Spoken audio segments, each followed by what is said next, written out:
What's going on, man? What it do, man? What it do? What it do? Man, for everybody that don't know, man, we got a local legend in the building, man. Aristotle, man. You know, Sir. I mean, you know, what's what you been up to, bro? Like, what's going on, man?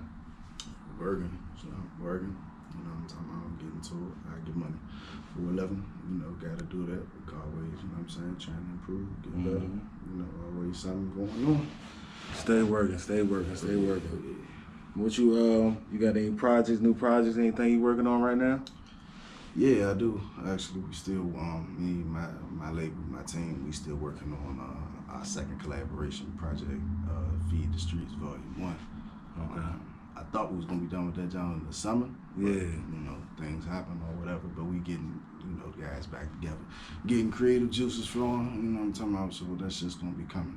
So, as far as my solo shit, I got shit, but I got some business I got to handle on the business side. It's releasing my music, but yeah, no, we still dropping. Prosperity is still active, no question. But you know, I'm the CEO, so it's like I gotta go and take care of all that shit when shit go. Everybody else could do what they do, but that's the beauty of the situation. So, Right. That's what's up, man.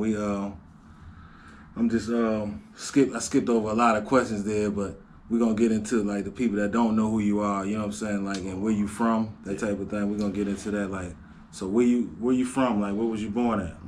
So I was born in Silver Spring, but I never lived in Silver Spring. My mother actually just drove an hour that night because she was about to go with labor. And just so because she don't bang with PG Hospital or for Washington Hospital at all, or Greater Southeast. So she drove an hour just so I could be born in a nice hospital. That's what's up, man. But I'm from, you know what I'm saying, raised in Accokeek, Maryland, which is way down south from PG, at the very bottom. And I'm from the west side, Accokeek. You know what I'm saying? If you're from the area, then I'm pretty sure you know. But that's it. That's what's up. So how was it like out there growing up, like, you know, as far as like, it was interesting. You know what I'm saying? Like, you kind of can't say it's the typical, like, you saw a lot of wealth, but then you see a lot of crazy shit on the flip side. Yes. You know. Both sides. Yeah, a whole lot of both sides. It give you a lot of perspective. Right. You feel what I'm saying? Because you look at one group of people, and they make you live in a certain way on the outside, like, you know how they say big house, you know, cars and shoes and all that good shit. But them niggas couldn't even get a ride to school. They couldn't get a ride to practice. Like, they ain't never spent like a day with their people, so they don't celebrate birthdays together and shit like that. Like, they don't live as a family. So right. You see, you know, you go to school with niggas and shit like that, you see shit like that, they give you perspective, like, all right, you know, I may not have all that shit they got, but it make you appreciate what you do get, in a sense. So we made, you know, a lot of us on my side, you know, broke, some of them Section 8 or whatever the case may be, but a lot of us still had family structure.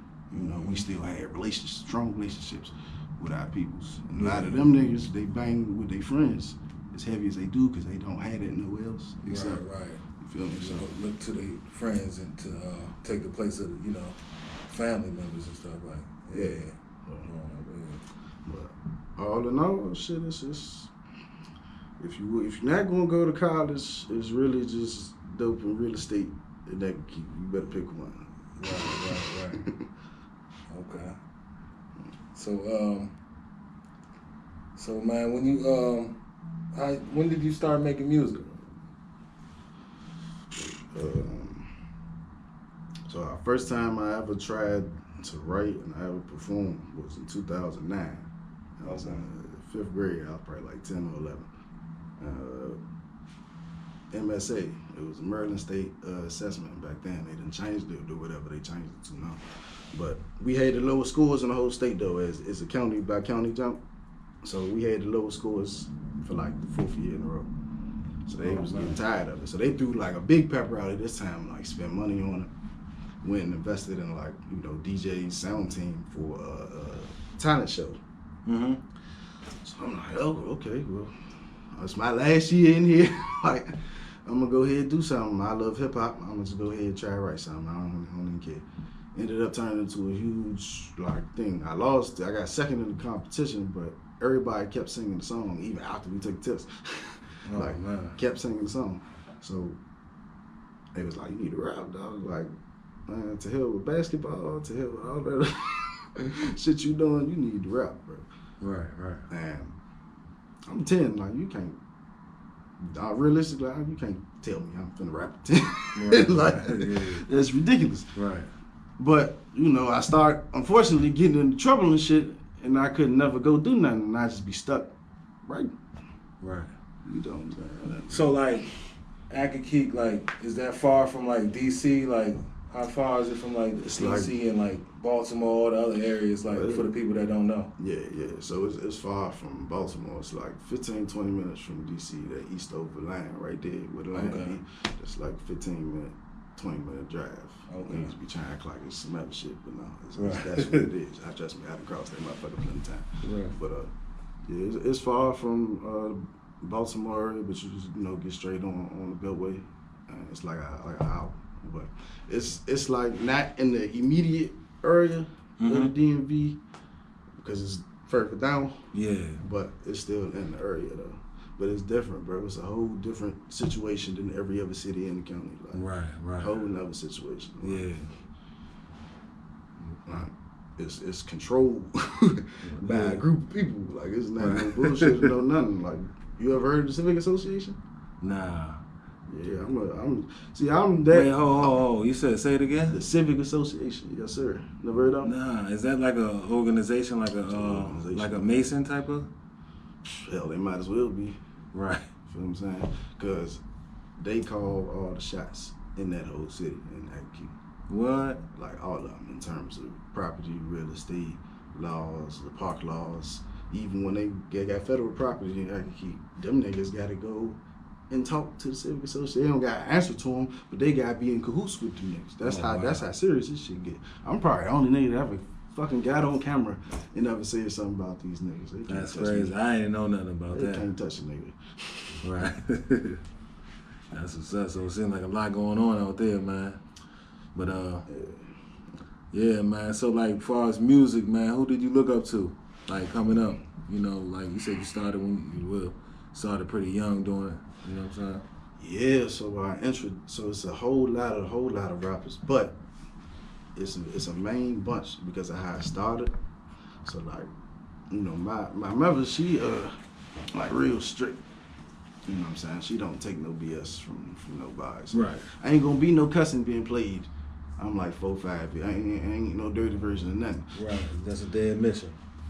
So I wasn't really getting like real hip hop in the crib.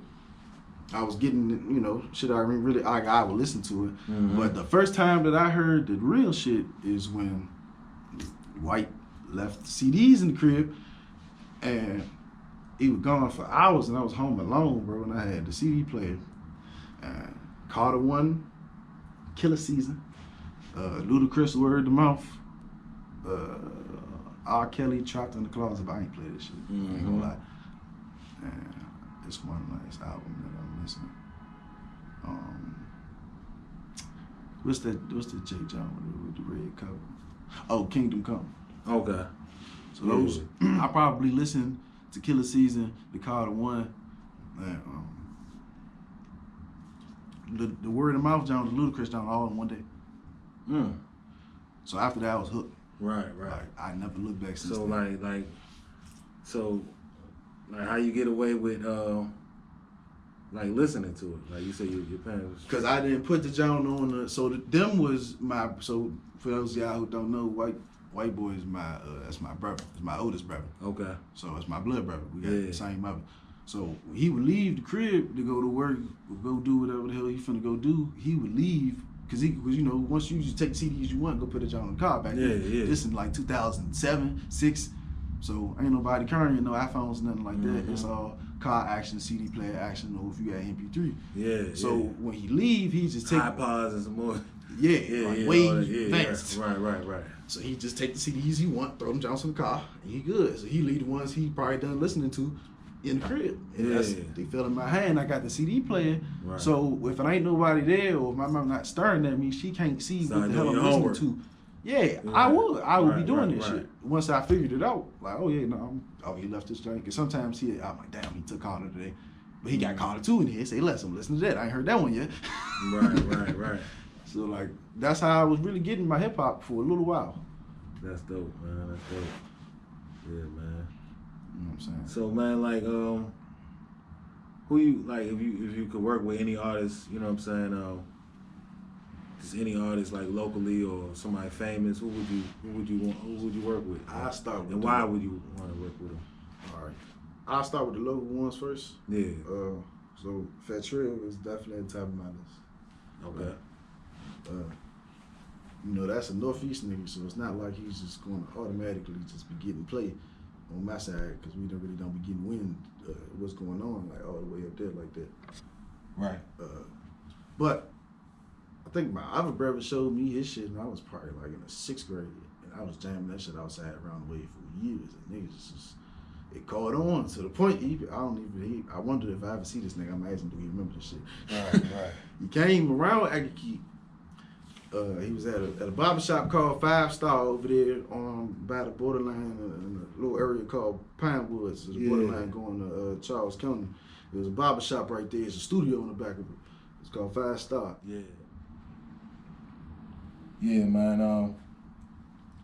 So if you wanted to work with an artist, like could be local, somebody in the industry or whatever, who would you work with and why would you work with them? So I'll start with local first. Fat Trill, for sure, would be at the top of my list locally, always. Mm-hmm. That's always been my favorite DMV rapper for the most part. You know, especially once I got people listening to him in my neighborhood, and then he came to the neighborhood not too long after that. So yeah, he was definitely top of my list after that shit.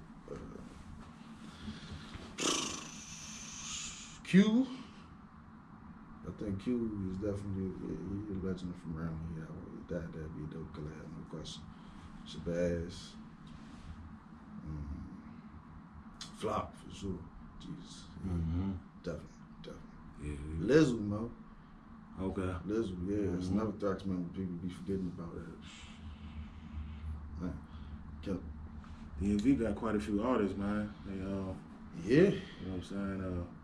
People don't really have it. You know, it seemed like the eyes really wasn't on DMV, but like lately, people been like really stepping it up. You know? Yeah, it's getting different.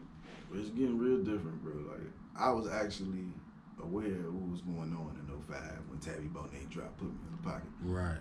That's the when, first one. When stuff started changing.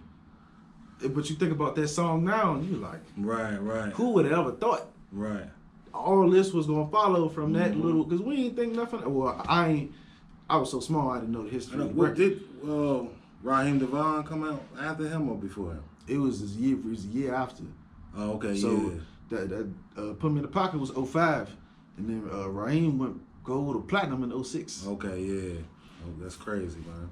Yeah, shout out Raheem Devon. Yeah, shout out Tabby Bonet, legends. That's what's up. So, what keeps you going through the pandemic and, you know what I'm saying, all this bullshit we going through right now, man? Like, as far as doing music, like, how has that been, like, you know, like, as far as trying to studios and trying to, you know, with your artists and all that through the, you know, the COVID and all that? Well, I mean, I ain't really like a social butterfly like that anyway. So, like, when they say, oh, yeah, you can't go outside and do this and third, I wasn't tripping, so. But, you know, staying safe has been, like, at the top of the list, no question. It's been this, you know, with this virus, so, like, staying safe really just been, like, the only, like, real adjustment. My artists having to kind of, like us recording wouldn't be a problem, but trying to get them situated when they not in the studio would be difficult because they'd be stuck. Because, like, you'll be somewhere, they be working, and there'll be outbreak and the whole place get shut down. Yeah. And it's like, for that time being, you can't move around nowhere. So, like, when stuff like that happens, that's what we all kind of had to get used to. So what's the best thing about the DMV you like, and what's the worst thing you can say about, like, this area, DMV, as a whole? That's a tough question. best thing is the culture, for sure. And that's like a kind of generic answer, but I feel like we got the most. Nah, it ain't nothing generic about that, man. This area got a lot of roots, man. There's a lot of stuff that's out here that's not nowhere in the world. You know what I'm saying? Nowhere else, like not nowhere else, bro. Like, and I ain't gonna say I've been to a lot of places, but I'm like familiar with a lot of other cultures, a lot of other cities, and a lot of other people hoods and shit. But like, our shit is unique in my opinion. I feel like it's one of the most. It make you it make you feel like like you really are different from every other person in the country. Right. If you're from this area, there's so much stuff you can say about this area can't nobody else say. So I say that's probably like the best, but the worst is our true identity, and this is crab in a bucket town. Every nook and cranny of it is crab in a bucket. There's no teams here. You can't be a team. Everybody just basically take short-term runs at being at the top, and then they get moved. And then the next person comes, he get a little bit of time, and he gets moved. Like, it's like that for real. It don't even matter what you're doing. Everybody think when you say that, you don't talk about the streets and all that other shit. Hip hop, music, you know what I'm saying? Business, corporate business, it's the same. Yeah. Hell, you think I'm lying? Ask somebody. Right. Shit, it's the same. And that's if you can make it out of that, you good anyway. Right. That's what a lot of people say, man. You was born here, you make it out here and did something with yourself. You did. Because you will start out with if you start out with 5 people, y'all supposed to be working together. Please believe 3 of them niggas gonna be beefing with each other, trying to move up. Right. If they all from here. That's sad, man. But that's the way it is, man. Yeah. So, man, what's your end all goal, man? Like, where you want to be in life? Like, say the next 10 years, 15 years. Like, you know what I mean? As far as with the music and what you're doing, like, with your team and stuff. Say I definitely want to. No questions asked. But I want to really have like prosperity be the business that I always wanted it to be, which is entertainment business. Like, I ain't going to just do music, and it's not because I'm just trying to force diversity down nobody's throat. I just really am versatile, as you know what I'm saying, as a creator, content creator. Yeah. More specific, because I think I got potential with writing scripts. I done acted before. I want to get into movies. I want soundtracks. Like, I want to get involved with stuff like that too. So that's why it's entertainment, because I really want to get tapped into a lot of different branches of this entertainment business and see, what I'm saying, where I can get some things done. Update my resume, make me some cheese, man. But at the end goal, when you say 10, 15 years down the line, I really, really hope and pray I can open real pipelines in the earth. Yeah. Folks who really about their business and really trying to get shit done in this shit, they come and really have a chance. Right. That's my real goal, bro. Real pipelines. And I don't give a fuck where you from. Like, you from the city, you from Virginia, you from Maryland, somewhere out west motherfucking Maryland. If you got that shit, we gonna see if you solid, we can see what we gonna do. And that's what we need here. So that's what the fuck I'm really trying to put in position at the end of the day. So if you had a starting 5 all-star team, man, with all rappers, who would it be? It don't matter. Local. Be a tough you can one. go local, or you can go either way. I'll give you a local first. I'll give you a local 5 first, and then we go global. Okay. So, starting 5 on a local tip. I'm give me Drill, Wale. I don't know why I'm thinking so slow. This is ridiculous. Give me Flock. I need 2 more. Give me Glizzy. I gotta throw this nigga in there, unfortunately.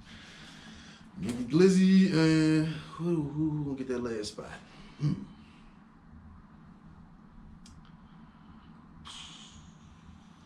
get that last spot, man.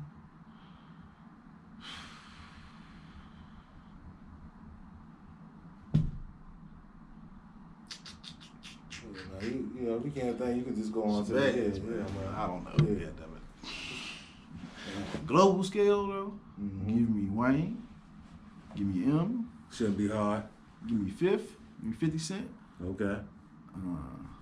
So I'm out to only go with, I'm gonna leave Pocket Big out of this, that's gonna be too easy. Give me T.I. And give me Benny the Butcher. Okay. Yeah, that's a tough line. And now we got hits and lyrics yeah, and beats and it's just over. All around it, huh? That's what's up, man. So on another subject, man, I'm just, rambling right now at this point, but like, what you think about that Young Dolph situation, man? Like, as far as that, like, do you think it was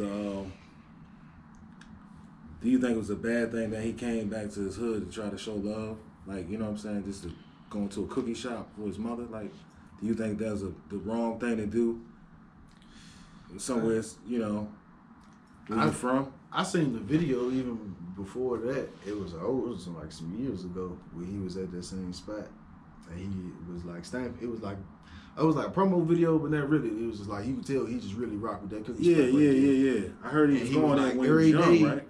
Before I go home, I grab me and my mother, Right. a bag of these Jones fresh out the oven. Mm-hmm. And I think, and that's the horrible part about two things. Well, just the world in general and being a street nigga in hip hop. Mm-hmm. Because just something as innocent as that, innocent as can be, that's really was the piece to the puzzle in my opinion. Yeah. Because it's like, that shit was so broad, daylight, like you not see this big ass goddamn camouflage matte paint Lamborghini sitting in this parking lot. Right. You think it was a setup? Like you think that was set up, or I really don't. They seen them and they, you know what I mean? I had like, because you know how that when shit like that go down, if you not in the hood, right. But it was something crazy though. You could tell, dog, and it was just pathetic.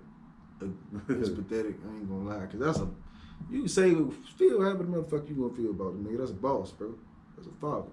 That's a boss. He put food on endless niggas' plates. He put niggas in position, and then music shit. Niggas that's from Memphis say the same fucking thing. Mm-hmm. Yo, like, shit happens. You know what I'm saying? Niggas get dropped. I understand that, but whew, it's a sad situation, man. I ain't, I listen to some of his music, but I just don't. I don't understand like where we came from, like years ago. You know what I'm saying? To like this, the way shit operating right now. I don't understand it. But like, it's not to be understood. It seems like because it's not. Nothing is happening to fix it. You want to know why it's not to be understood, G? Because it don't make no fucking sense to begin with. Right. Can't fucking understand something that don't make sense. It's ignorance. It is all. It's all ignorance, dog. Like it's like we've been fucking. The whole game has been sucked into like, oh, I'm gonna show these niggas I'm the realest rapper. Right. The whole I'm gonna show these niggas like, yeah, I'm gonna be the ones rapping all the rappers, shooting all the rappers. Yeah. Like everybody just wants that critical acclaim of doing one or the other. Is it worth your life being taken? Nah, cause the nigga who do this shit for real is gonna get you up out of here. Mm-hmm. Cause I don't got no choice. It's crazy, man. I don't say I ain't tell you, nigga. So, you got any story, anything you would like to talk, any true stories or anything, you know what I'm saying, wild little shit that, you know what I mean, happened to you or so something? While we here, I'm gonna tell you about when me and White, that first session that we had, and how I actually figured out this motherfucker was even a rapper. Right. You know, because like crazy. I said, this was my oldest brother. Right. That's so he crazy. get kicked out the house one day. This is probably like 06 or 07. Mm-hmm. I was probably like 6. But again, leaves some of his belongings behind. And it was a rhyme book. I didn't know it was a rhyme book though. It was just a regular notebook. Because the lyrics is written in cursive. So like, I thought it was some notes or some motherfucking copying something out the motherfucking yellow pages or something, back then. Mm-hmm. Motherfucking yellow pages and shit, but it was bars in cursive. Like, unheard of. This is real shit, 100%. So I'm reading this shit, The first fucking line. I'm so PG, nigga, they call me Prince George. Oh man. So first bar. I'm reading for hours because the pages are filled. Right. It was enough shit in there. Man, hey, when I send you this motherfucker, we gonna fuck around and look for that motherfucking book. That's what's up. It make several albums out that job, but Man. that's how I found out he was an MC. Oh, Real man. MC. So he ain't never tell you, he ain't never spit nothing around you or nothing like. Nah, so people really don't know this. We like a lot further apart in age than people realize. Yeah. So he 9.5 years older than me. Right. So I just turned 23. He gonna be 32 Yeah. soon. So in the same spaces like that. I'm a little kid. Think about it. You know, you a teenager. You outside trying to do your thing. You ain't trying to babysit. Mm-hmm. You know. So like, I'm the kind. I ain't want to be in the house though. So you know, I'm like, yeah, take me outside. But he really wasn't like going to to the neighborhood court or something. Really wasn't trying to do that. So I ain't know. There was a lot of shit I ain't know about back then that he kind of just, thank God, kept me away from. Yeah. But once I found that out, I think he was rapping with I don't know if you know Sino. Met Sino. Yeah. Yeah, shout out Sino. Yeah, shout out Sino. My fucking Montana. Yeah. They was rapping. And they had some tracks they made around the way, and I had them joints. And by this time, I had SoundCloud. And what I did, I was like the neighborhood DJ back then too. Before I even really started rapping and dropping music, niggas used to come see me to come get your iPods and your cell phones and shit. I get all the music, right? Because I grew up on Dat Piff. Mm-hmm. I mean, live mixtapes I always thought was trash, but if I had to go there, I went there too. Yeah. You know what I'm saying? Like, I just missed the LimeWire era. Okay. So like, I just missed that, and I hopped straight on that. Crazy era right there. Yeah, and I'm jugging hard. Like niggas is paying for me to go do this shit. So I'm going to the library right there with the bus stop at across the street from around my way, and I'm just got endless fucking phones and devices and shit. Nigga, I'm working. Nigga, I'm getting everybody. Exclusive Boosie, that shit not out. Jeezy, Gucci. Even when Chief Keef started coming out, bro, I had all his shit. Yeah. I had all of it. Nigga, I got rich off of Sosa. I ain't gonna lie. Yeah, man. I know what you mean, bro. I know what you mean. I can relate to that, bro. I ain't gonna hold you. You know what I'm saying? But I leaked it. I leaked Sino and Carlisle shit. And white shit. I leaked that shit. Oh, man. I put it on SoundCloud and that shit worked. Oh man. You gotta get him motivated. You gotta put it, yeah. You know how you gotta give him a little polite kicking ass. That's all. That's what's up, bro. Let me see, man.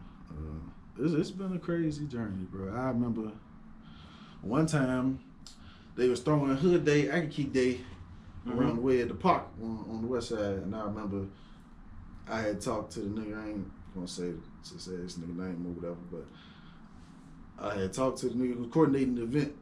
Yeah, it was gonna be some performances and shit. Right, so, right.